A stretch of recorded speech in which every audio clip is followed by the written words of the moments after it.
బాబు పడిపోతాయి అందరూ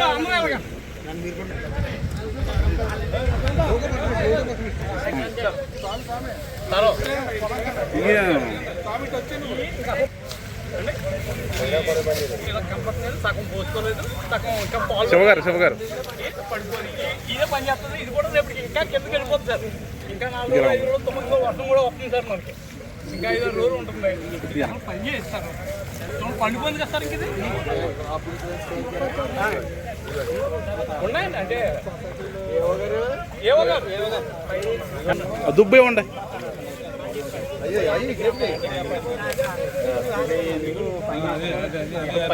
తోడుకోదండి. ఇంకా ఎవరో ఒకరు చెప్పండి. కటింగ్ ప్రాసెస్ చేసిన 4-5 గంటలు తోడుకోదండి.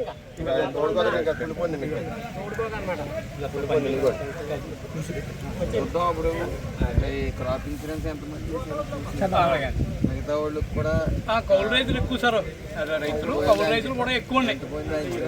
అధికారుల చేత నష్టపరిహారం అనేది పెంచడం జరుగుతుంది.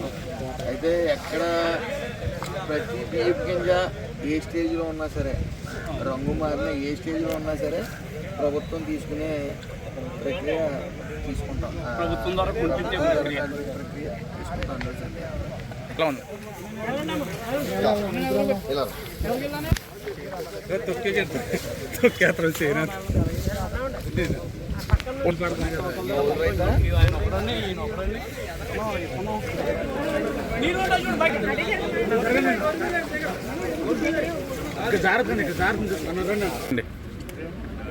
మీడియా మిత్రులందరికీ నమస్కారం. గత 3 రోజులుగా కురుస్తున్న ఈ భారీ వర్షాల కారణంగా పంటలు మొత్తం నీటి మునగటం, ముఖ్యంగా గోదావరి తీరాన్నున్న ఈ గంగవరం మండలానికి ఎఫెక్ట్ ఎక్కువ తగిలింది. అదేవిధంగా కాజులూరు మండలం కూడా దాని తర్వాత స్థానంలో ఉంటుంది. ఏదేమైనప్పటికీ రామచంద్రపురం నియోజకవర్గంలో మరి మ్యాక్సిమం ఒక 40% అయినా సరే ఈ నీట మునిగి పంట అంతా కూడా పడిపోవడం కూడా జరిగింది పంట.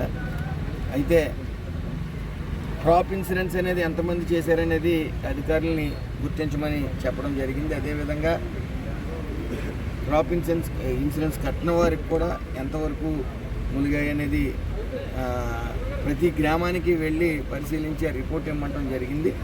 అదేవిధంగా ఏదైతే ప్రతి గింజని తీసుకునే ప్రక్రియ ప్రభుత్వం తీసుకుంటుంది ఖచ్చితంగాని. రైతులు ఎవరు ఆందోళన చెందొద్దు.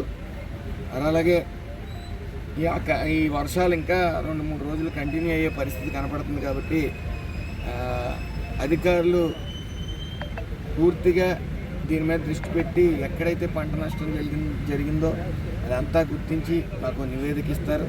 నేను సదరు కలెక్టర్ గారితో, అగ్రికల్చర్ అధికారులు, అలాగే సదరు సీఎం గారితో కూడా మాట్లాడి రైతులకి ఆదుకునే విధంగా నేను చర్యలు తీసుకుంటాను.